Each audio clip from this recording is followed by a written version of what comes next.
Trillanes ba yan? Kaya hindi mo sinasabi yung kanyang identity? Walang rason para hindi mo sabihin yan. Kung si Trillanes man yan, another question is, anong kaugnayan ninyo kay Trillanes? Officially, anong kaugnayan ng gobyerno kay Trillanes? And that will answer a lot of questions. Pag sinagot mo yan, mas marami pang mga tanong o mga tanong ang mabibigyan ng kasagutan tungkol sa naging kaugnayan ng pamahalaan nito sa pagkakaaresto kay Rodrigo Duterte. Kasi of all people, why will you call ombudsman, the ombudsman, si Remulla? Well, si Remulla is not the DOJ secretary.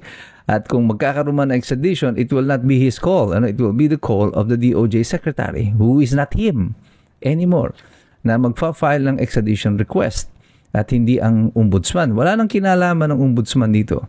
Pero bakit siya ang tinatawagan? Well, di ba? Your guess is as good as mine. Ika nga. Pero I think alam na ng taong bayan yan. Alam naman ng lahat noon na sa pagkaka-aresto ni Rodrigo Duterte, hindi naman na talaga totoong walang partisipasyon yung gobyerno. It was the government who made it possible na arestuhin si Rodrigo Duterte. Mayroon daw nag-tip kay Boying Remulla na may warrant of arrest na si Bato de la Rosa. Anong implikasyon yan sa katatayuan ng mga kaso ngayon sa ICC at sa estado ng hustisya dito sa ating bansa?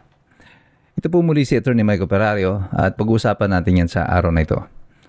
Kagabi lang naglabas po ako ng video tungkol sa di umano'y pagkaka-issue ng warrant of arrest kay Bato de la Rosa ng ICC na hindi pa nga ito kumpirmado nung panahon na yon, pero kumakalat na itong balita. At kaya pala kumakalat ito, kanina napanood ko yung video, that it was Boying Remulla himself who stated in an interview na naka-receive siya ng tawag at kinonfirm na meron na ngang warrant of arrest si Bato de la Rosa. Ang magandang pag-usapan dyan, sino yung tumawag sa'yo? At bakit ikaw ang tinatawagan?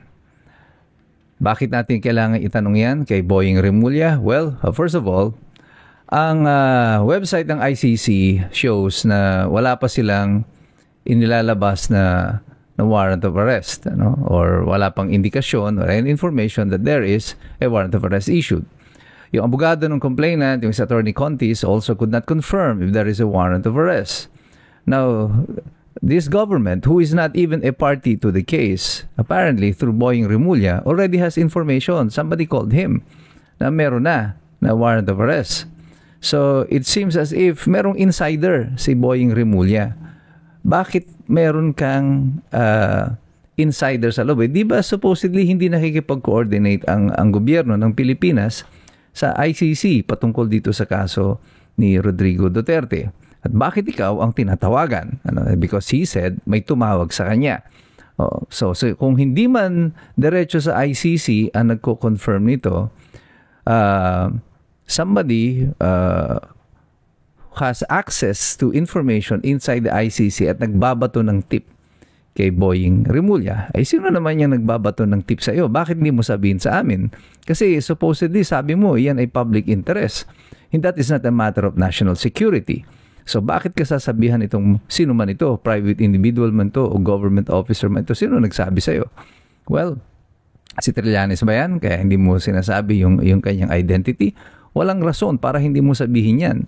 Kung si Trillanes man yan, another question is, anong kaugnayan ninyo kay Trillanes? Officially, anong kaugnayan ng gobyerno kay Trillanes? And that will answer a lot of questions. Pag sinagot mo yan, mas marami pang mga tanong o mga tanong ang mabibigyan ng kasagutan tungkol sa naging kaugnayan ng pamahalaan nito sa pagkakaaresto kay Rodrigo Duterte. Kasi of all people, why will you call ombudsman, the ombudsman, si Remulla? Well, si Remulla is not the DOJ secretary. At kung magkakaroon man ng extradition, it will not be his call. It will be the call of the DOJ secretary, who is not him anymore, na magfa-file ng extradition request at hindi ang ombudsman. Wala nang kinalaman ng ombudsman dito. Pero bakit siya ang tinatawagan? Well, di ba? Your guess is as good as mine. Ika nga. Pero I think alam na ng taong bayan yan. Alam naman ng lahat noon na sa pagkaka-aresto ni Rodrigo Duterte, hindi naman na talaga totoong walang partisipasyon yung gobyerno. It was the government who made it possible na arestuhin si Rodrigo Duterte. Ang implikasyon lang nitong mga revelasyon na ito, na sa sarili niyang bibig nagmula, nahuhuli yung isda sa sarili niyang bibig, is that kung meron kayong insider sa loob, is the government spending money for this insider information? If it is Trillanes, is the government spending money for Trillanes to give you access to this information?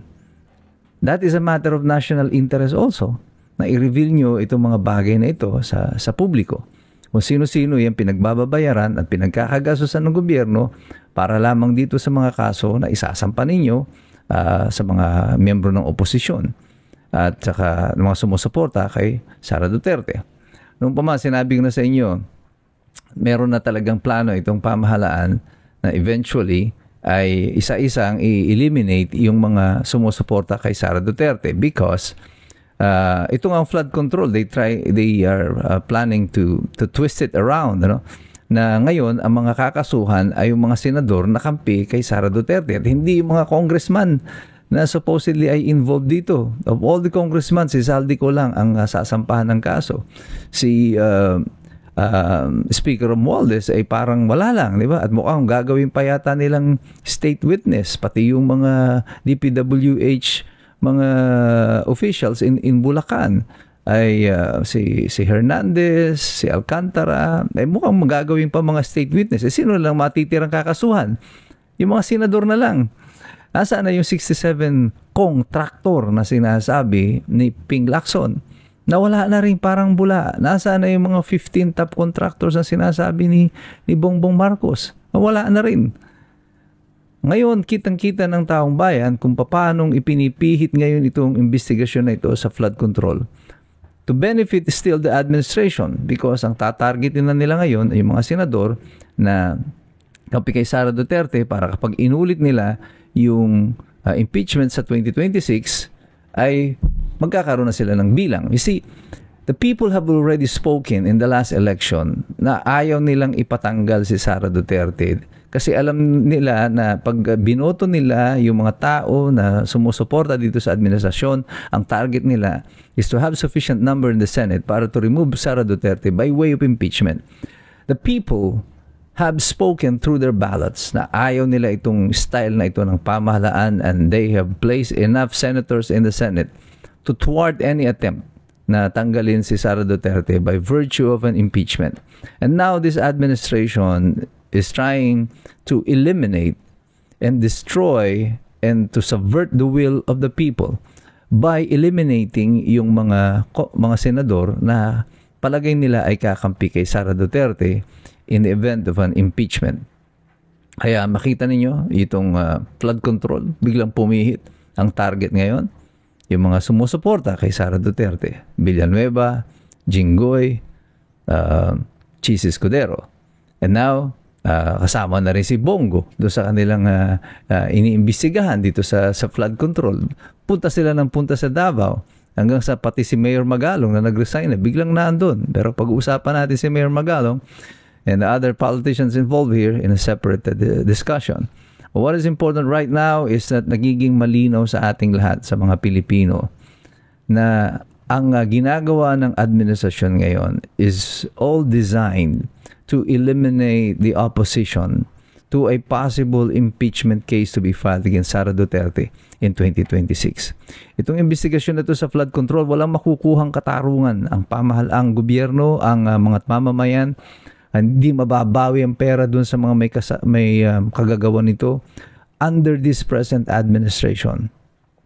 It is apparent sa marami na ang mangyayari dito ay diversion at takipan upang hindi managot yung mga totoong dapat na managot dito sa kaso ng katiwalian dito sa flood control.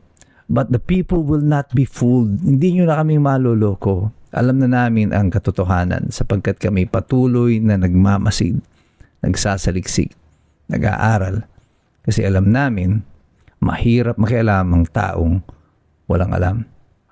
God bless you, God bless us all.